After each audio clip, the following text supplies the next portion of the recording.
Hi everybody, thank you for coming today and having an interest in your kidneys and what they do. I'm hoping today to go through, first of all, what is it that your kidneys do, because many people don't know, and then talk a little bit about kidney disease, what the risk factors are, and what the treatments are for kidney disease. And I'll start by saying I'm a nephrologist, which is a kidney doctor. Many people don't know what a nephrologist is. That's what we'll go through today, the kidney physiology, what it does, and then how to prevent kidney disease. So the first question we have to figure out is, what do the kidneys do? So if I walk down the street and I go to somebody and say, what does your heart do? Most people can say the heart pumps out the blood to the rest of the body. If I ask you what your lungs do, people know that's how you breathe, that's how you get air in. If I ask you what your brain do, we all know this is the center of our body and dictates all of our movement and thought. But it's amazing if you ask people what their kidneys do, where are they? Many people don't know. A lot of people know your kidneys make urine, but outside of that, what is the job of the kidney? And so that's what I'm hoping to get across today. So to start, I just want to show this short video from the National Kidney Foundation, which I think gives a nice overview of what the kidneys do. You know your heart, you know your lungs, and you might even know a bit about your liver. But what do you know about your kidneys? Well, your kidneys do a lot. They remove waste, balance fluids and minerals, control blood pressure, keep bones healthy, regulate hormones, and help make red blood cells. Every day, your kidneys filter 200 liters of blood.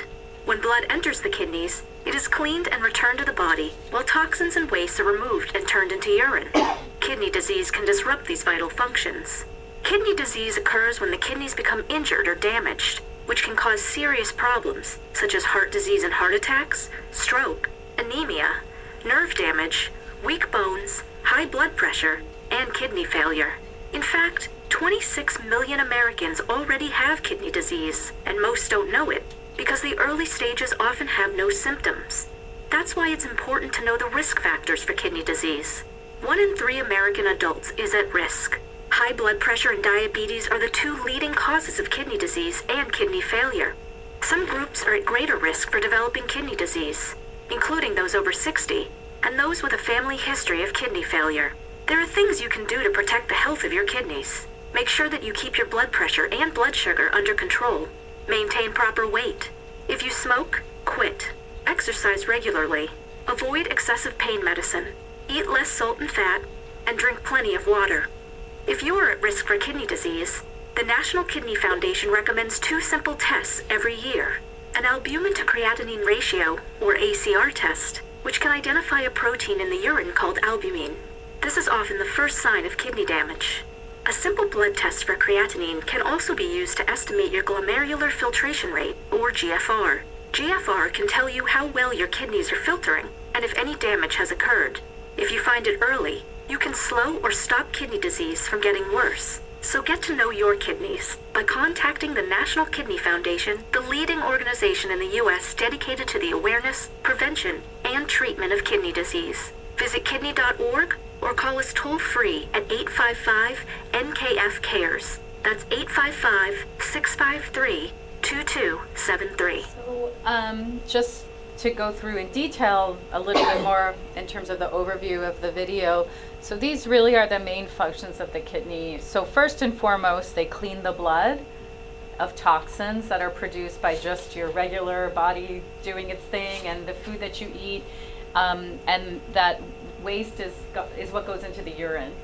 It removes excess fluid. So if you can imagine, when you drink maybe 2 liters a day, a lot of the food gets metabolized into fluid. You have to have a way of getting rid of that, or your body is going to accumulate fluid. And again, you get rid of that fluid mostly through the urine. The kidneys control the level of lots of salts and minerals in the blood, including sodium and potassium, calcium and phosphorus.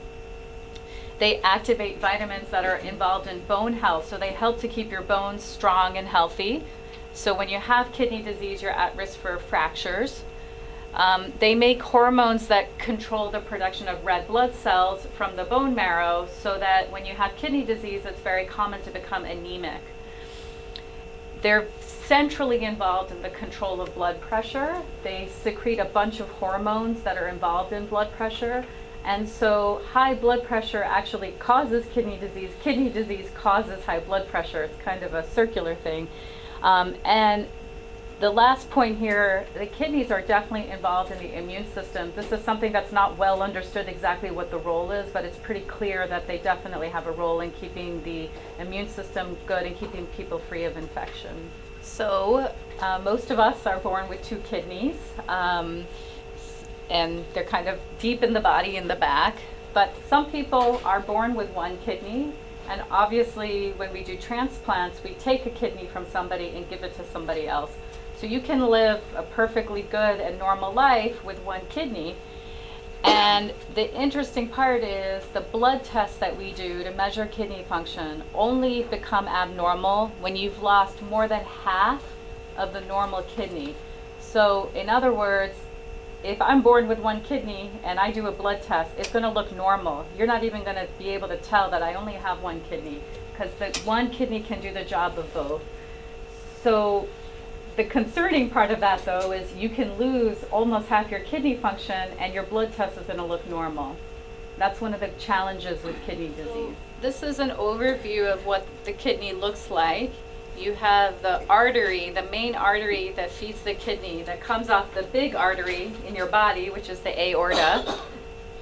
Through this artery, it enters the kidney, and this is where the blood goes, the waste, and all of that excess fluid. And basically your kidneys are filled with 1 million filtering units. That's what this is. And these filtering units get rid of the toxins, they get rid of the extra fluid. That part goes into the urine. So there's a tube here called the ureter, where the urine drains and goes into the bladder. And then the nice clean blood, the fluid that the body wants to keep, all the good salts, they go back from the vein, they go back to the heart to get pushed out to the rest of the body. And this is one example of the filtering unit that we call a nephron. And the kidneys have 1 million of these. There's 2 parts, the glomerulus, which is the filter. So this is the small artery coming in, and that's where the blood gets filtered. And then there's something called the tubule, where basically the part that is going into the urine goes into. So there's the glomerulus, there's the tubule, and together this is called the nephron, the filtering unit of the kidney. And like I said, there's you have about 1 million of them. We'll talk about this, but they mentioned in the video that when we measure kidney function, we're trying to figure out the filtration rate in this filtering unit, the glomerular filtration rate, also GFR. That's a term you might hear. This is what it looks like at the cellular level. This is the glomerulus part, and these are the tubules. Nice picture. So like I said, there's millions of these. Each one is filtering about 125 milliliters of blood a minute. And just to give you a broad view of what that means, your kidneys are filtering an enormous amount of blood in a day. And most of that stuff gets returned back to the body. So they really do an amazing job. And like I said, of all of this fluid, almost all of it is coming back to the body. The rest goes out in the urine. And how much urine you make is very tightly controlled by the body, and has to do with how hydrated you are. If you are dehydrated, the kidney will hold on to a lot of fluid. If you're well hydrated, it'll push a lot of the fluid out into the urine. So now, hopefully, we have some understanding of what the kidneys do. So the next question is, how do we measure kidney function? Well, what we would like to measure is that filtration rate. We would like to know how much the kidney is filtering, but we don't have an easy way of doing that. So we use a blood test called creatinine. And it's a poor man's way of trying to measure the filtration rate. The higher your creatinine, the worse your kidney function. And basically, the creatinine is a molecule that gets put out into the body from the normal breakdown of muscle. So we all are releasing creatinine into the body because our muscles have a normal turnover. That creatinine goes through the blood, and again, it's filtered at the kidney. Most of it goes into the urine, and some stays in the blood. If your filtration rate goes down because your kidneys aren't working, the creatinine level in the blood is going to go up.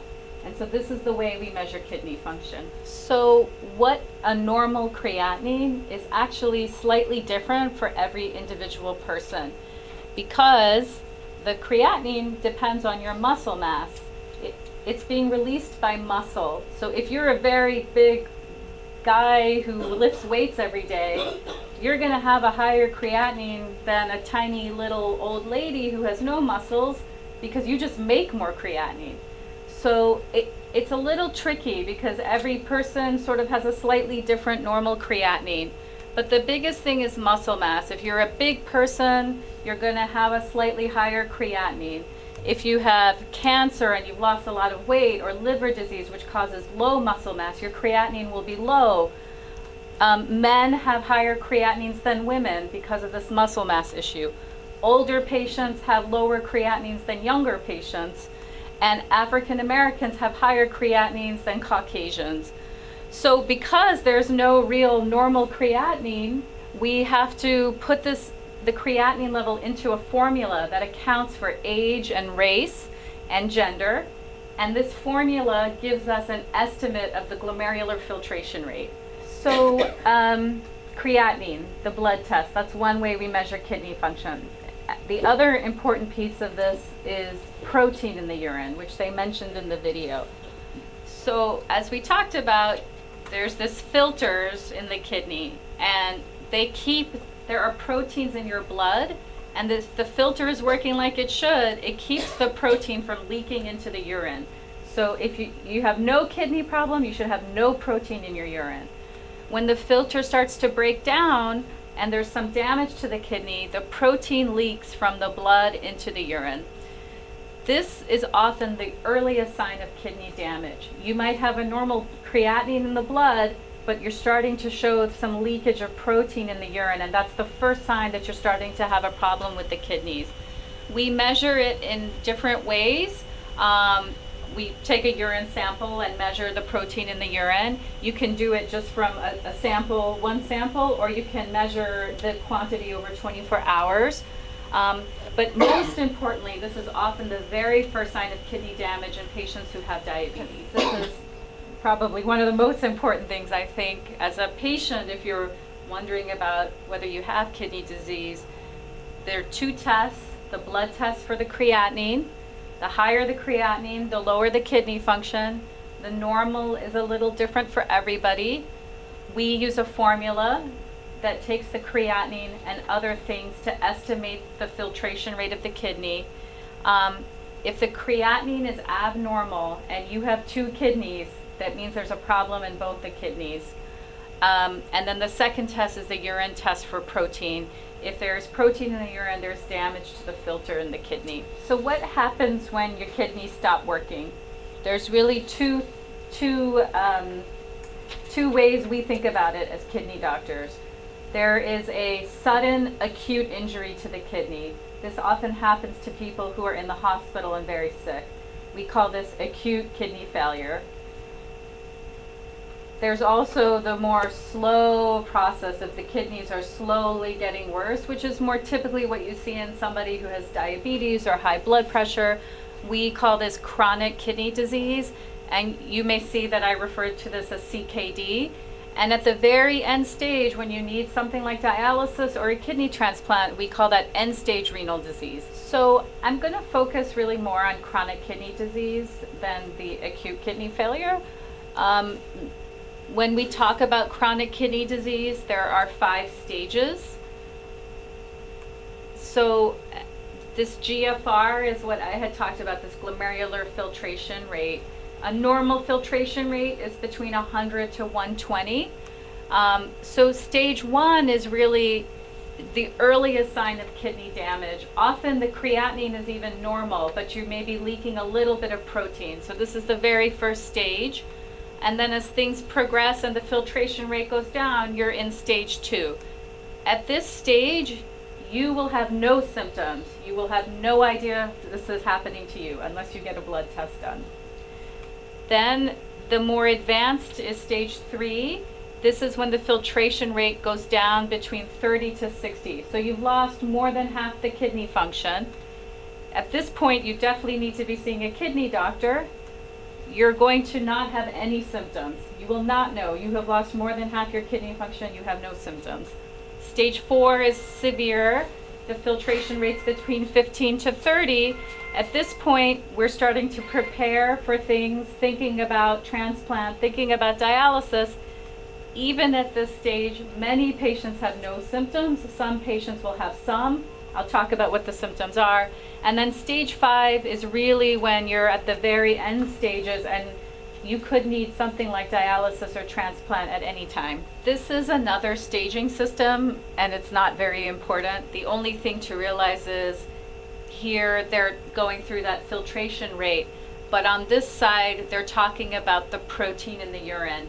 And the just important thing to realize here, again, is that the filtration rate's important, but the amount of protein in the urine is important.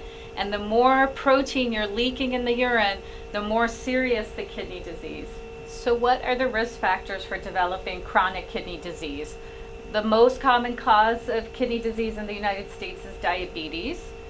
Hypertension, as I mentioned, is both a cause of kidney disease, and kidney disease worsens the blood pressure. Having a family history of kidney disease is definitely a risk factor for developing it yourself. Non-Caucasian race is a risk factor, and then smoking is also a risk factor. What's kidney stone? So kidney stones are, they can be made of different things, but it's essentially, usually it's from calcium depositing as a little ball in the kidney. If you have a lot of them, they could be a cause of kidney disease, but generally speaking, 1 or 2, it doesn't cause kidney failure. It certainly can cause pain.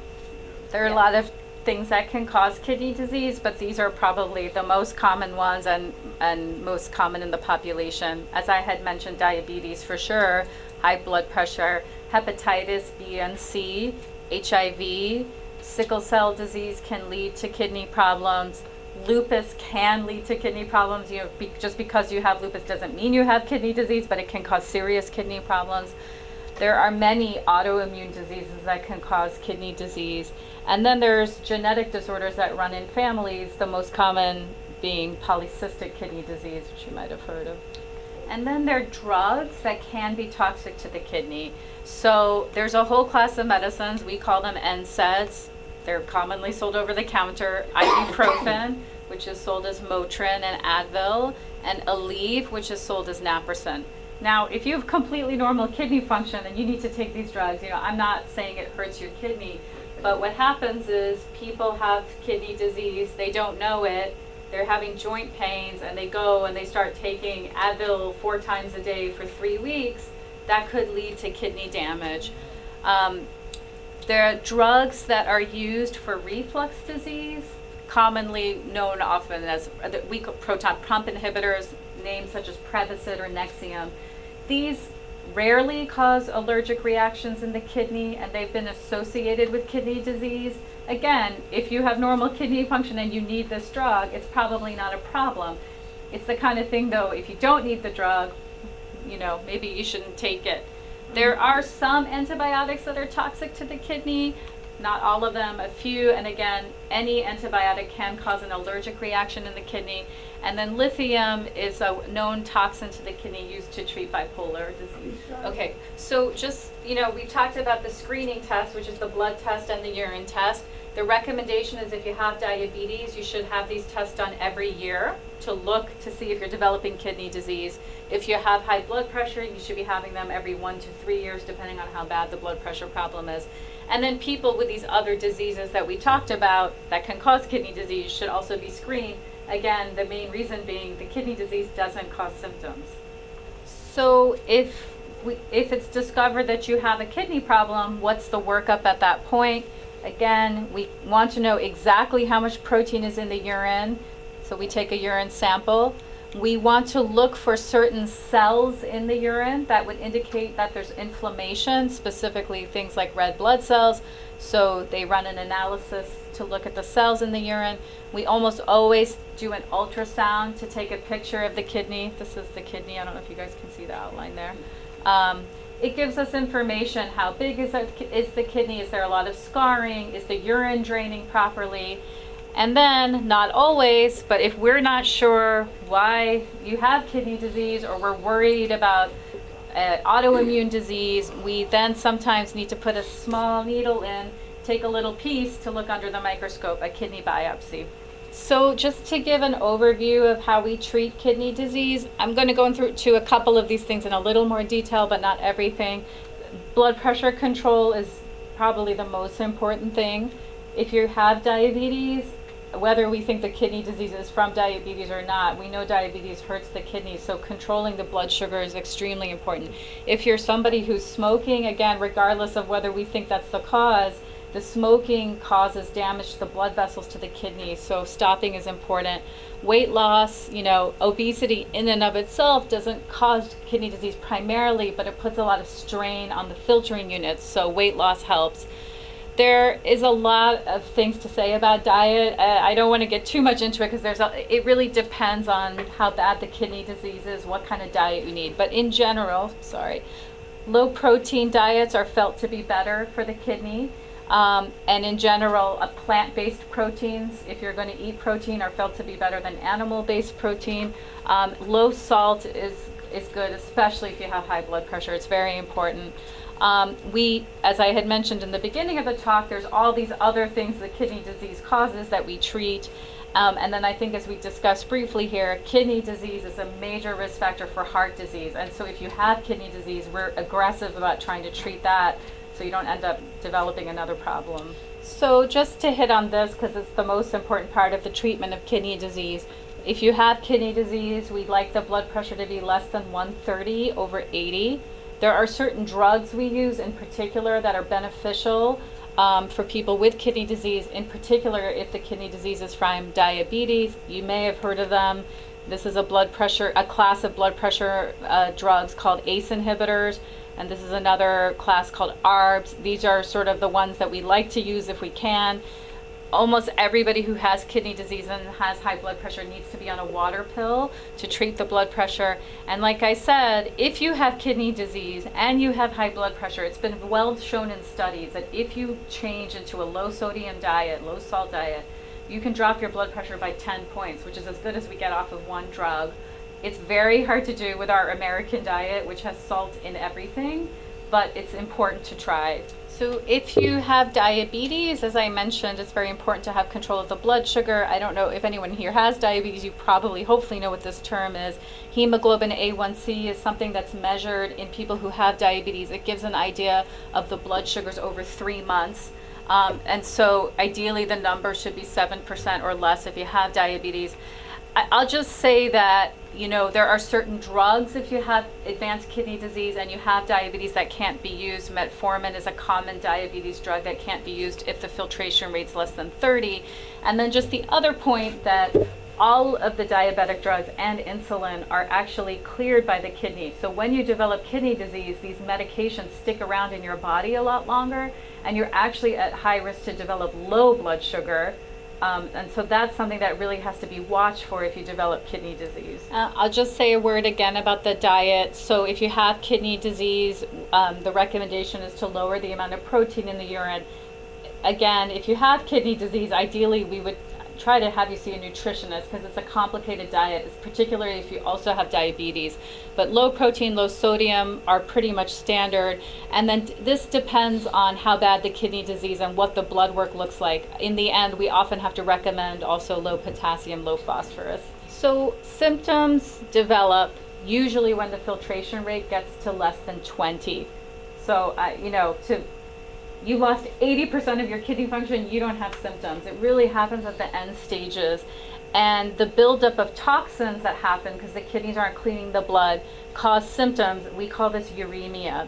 And this is just a picture to show the multitude of symptoms that these toxins cause throughout the whole body. Each individual seems to have different symptoms. But the big ones, I would say fatigue is the most common probably. Fatigue and weakness, but other common symptoms, eventually nausea can develop, vomiting in the late stages, itching of the skin is also quite common, muscle cramps, and then swelling of the body again at the end stages. So if people develop swelling, we again can treat this as much as we can with water pills. Eventually the potassium levels in the blood go high. Can be life-threatening.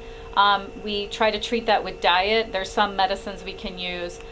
These symptoms that develop from the toxins, there's no medicine for that. So once people develop that, the only way to treat it is to clear the toxins either with dialysis or by doing a kidney transplant.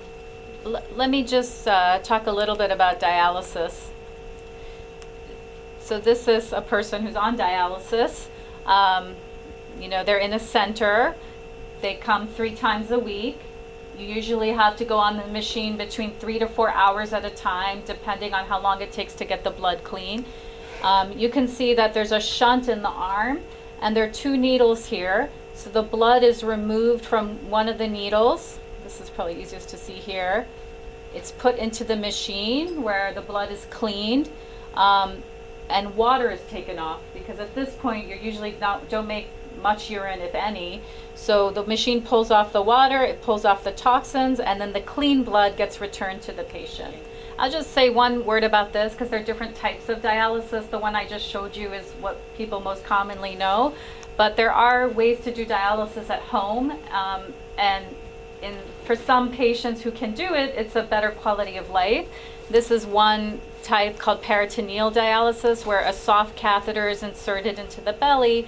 And at home, there's a small machine that infuses this fluid. It sits in there for a few hours. The dialysis is happening through the capillaries in the abdomen, and then the machine drains it. And it can be done at night while you're sleeping. And so it's an option to do at home.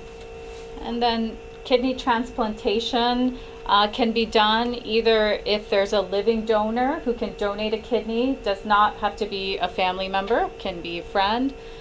For people who don't have a living donor, they go on the transplant list, and we call this a deceased donor kidney. So, 2 different options for transplant. So just to briefly say about transplant, what are the challenges for it? For the person receiving the kidney, it's an open procedure. The kidney is actually put here, but you have to be healthy enough to go through a surgery like that. If it's a live donor, they actually do it laparoscopically. It's a very tiny surgery for the person giving the kidney. But you have to take anti-rejection medicines for the rest of your life, and they have side effects. There's a higher risk of infection. And even with the medications, there's risks of rejection, though the survival of transplant has become quite good. And of course, the biggest problem is the demand exceeds the supply. In New York, you can easily wait 3 to 5 years on the list for a kidney. That being said, it's an absolutely wonderful thing to be able to do. Unlike dialysis, which really only cleans the blood, if you have a transplant, it restores all of those functions of the kidney that I talked about. And there's no question that people feel so much better when they get a transplant, because all those functions come back to the body. Of course, if you get a transplant, you don't need dialysis anymore, so there's a huge improvement in the quality of life. And if the doctors deem that you are healthy enough to go through a transplant, there's absolutely no question the life expectancy is better with a transplant than being on dialysis. So I give you just 2 slides on the future directions in nephrology and what's exciting. This is going to happen, without question. They're working on it. They're piloting a wearable artificial kidney that's small, that you can wear, that's doing dialysis the whole time, so you don't have to go to the center. It's in very early clinical trials, and there'll probably have to be improvements made. But this is something that will really change, I think, for us, will be a game changer. There's a lot of very exciting work going on with trying to engineer kidneys in different ways, whether it be using, believe it or not, 3D printers as scaffolding to put cells on, stem cell work, engineering kidneys in different ways. So that work is very preliminary, but I would say even in the last 2 or 3 years, there's been a lot of exciting movement forward in this field. And so this would take care of the problem that we have, that we don't have enough kidneys for everybody who's on the transplant list.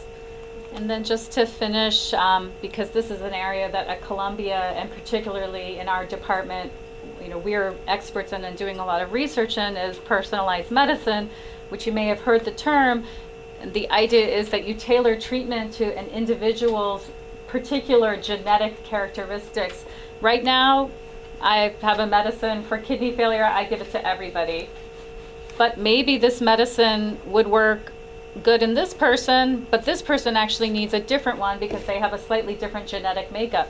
And maybe this person can get away with a half dose, so they'd have less side effects, and this person needs a bigger dose. These are the nuances that genetic testing is going to allow us to be able to use to treat patients. And in our division, we have a lot of research going on looking at this, looking at different mutations that cause kidney disease, with the hope that we'll be able to offer novel treatments so that if you develop a kidney disease, we can treat it before you end up on dialysis. I'm going to leave it at that. I just want to show this because if any of you are interested, if any of you have kidney disease and you want more information or more information on how to screen for it, I mean, the National Kidney Foundation is a great foundation. They're also very into advocating for patients. So this kidney.org, it's easy to remember. I suggest going on there. There's lots of information about diet if you're interested in that. And I really thank you for coming. Thank you for your interest.